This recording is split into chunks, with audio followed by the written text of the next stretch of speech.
Alam mo ba kung paano dapat gamitin ang Operation and Maintenance o O&M subsidy na ibinibigay ng NIA sa ating Irrigators Associations?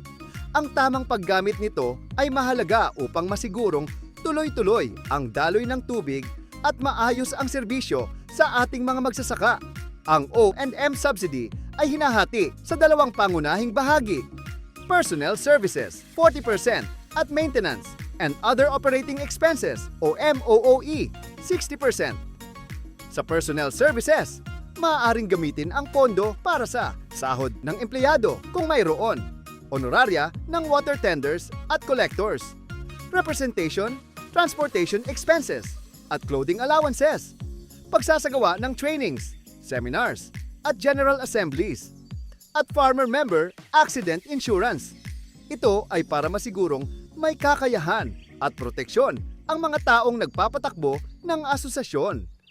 Ang mas malaking bahagi ay napupunta sa Maintenance and Other Operating Expenses o MOOE, 15%,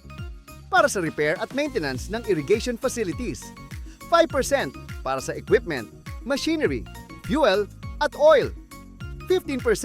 para sa office operations, utilities, at bayarin sa kuryente ng electric-driven na irigasyon, 5% para sa Quick Response Fund o Patubigayan Trust Fund, 15% para sa capital build-up, livelihood at seed capital, 5% para sa iba pang miscellaneous expense. Sa tamang paggamit ng O&M subsidy, napapalakas ang ating Irrigators Associations, nagiging mas organisado, mas handa sa hamon,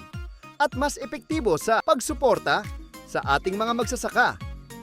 Sama-sama, siguraduhin nating bawat patak ng pondo ay napupunta sa maayos at makabuluhang serbisyo, maayos na pamamahala, tuloy-tuloy na patubig,